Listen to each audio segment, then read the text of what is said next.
Tracking vocals. That's the topic on this video today. This your man Bobby Washington, Bobby Washington Vlog. Producer, singer, songwriter, engineer, and filmmaker. I'm out on my morning walk, but I want to give you guys a quick golden nugget that I learned most recently, like 2016. I've been recording professionally since 1998. I dropped my first album, Drippin' Wet. That was in record stores, FYE stores, and spec stores. I was under a label called Upfront Records in Miami, Florida. I've been mixing my own music and recording my own music since 1999. In 98, I had other producers, I had other engineers like Ray C. Ray C did stuff for Sierra, Not My Goodies, and some other people, Usher, High Five, you name it. Ray C has been doing that. So shout out to Ray C. He has a studio in Atlanta called The Vault. He used to work heavy at Patchwork up here in Atlanta. So shout out to Ray C. The tracking vocals. Back then, Ray C tracked me the way I'm about to tell you now, but I didn't have an engineer ear or a producer's ear, so I was just kind of following along and not really remembering what he was doing. So they got two ways of tracking vocals properly in the industry. One is comping, and the other one is punching in. Or I can go and say a third, line by line, which I do today. So how Ray did it for me was he actually did line by line, I believe, in a combination of punching in, where I would sing maybe not the whole verse, but maybe like a few words, maybe a line. All right, so for instance, and forgive me because I'm walking at the same time and I'm gonna try to sing, but I'm gonna give you an example. So instead of singing the whole line, a verse like this, baby, I just don't get it. Do you enjoy being hurt?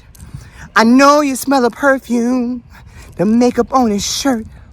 You don't believe his stories. You know that they're all lies. Bad as you are, you stick around, and I just don't know why. That may sound okay for live, but for recording, you want to do it like this. Baby, I just don't get it. Stop. And do it again. Baby, I just don't get it. Then make sure you get up on every note, right? Then come in with the second line, punch in the second line. Do you enjoy being hurt? Try it again. Do you enjoy being hurt? Right? So while you're doing it like that, you piece the whole thing like that, you're gonna make a perfect recording.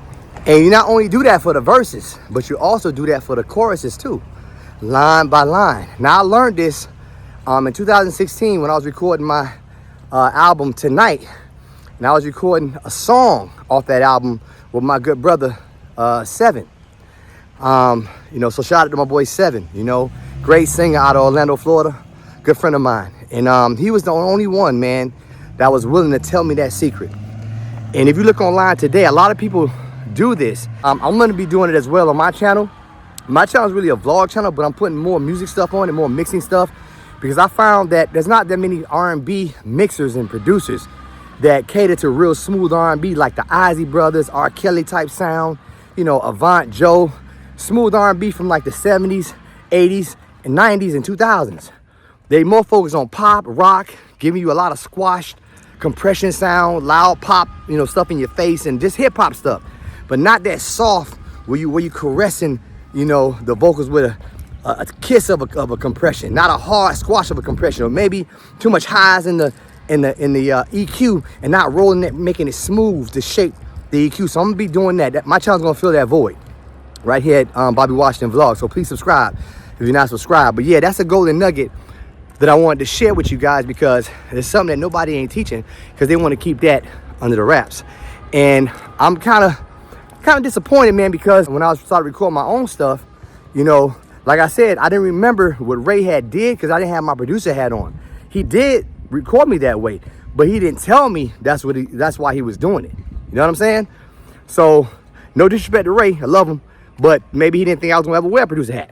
So he's just doing his job as an engineer. So, but other engineers that saw me try to do production work later, they just heard my records like, okay, it's all right. You know what I mean? But they weren't saying that it's not perfect. And no one's perfect, but as close to perfect as you can get. The only one perfect is Jesus in my book. But as perfect as you can get, no one told me, Bobby, it sounded like you singing live on a show because your record, it sounded like you just went in the booth and just sang the whole verse. And well, I did.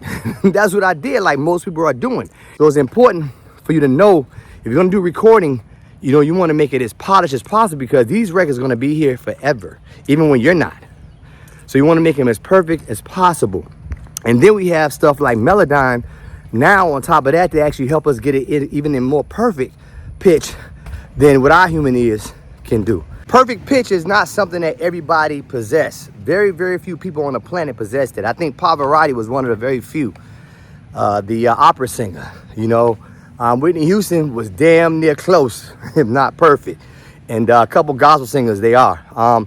But they still, if you go open up Melodyne and you put their notes in there, you'll see some of them a little bit under the note, a little bit on top. Not as bad as others, you know. My pitch is not nowhere near as great as Pavarotti or Whitney Houston, you know what I mean? So I have to work a little hard in the studio, but I make sure I get it right. You know, get it right so my fans can appreciate what I'm doing. So if you do appreciate real R&B music, make sure y'all go add me to your playlist, man. I got about 800 records on Spotify, Apple Music, Deezer, Tidal, all of them. You know, YouTube, wherever you like to listen to your music, add me there. You know what I mean? Check me out. I mix all my own music from beginning to end. I got old records. My old stuff don't sound as good as my new records, of course, because I did it like 20 years ago. But hey, I don't erase nothing I've done. I'm proud of everything I've done. And it's good to let people see your growth, to see where you came from, where you're going. And on this channel, I hope to help some of you grow, you know, and teach you what I know.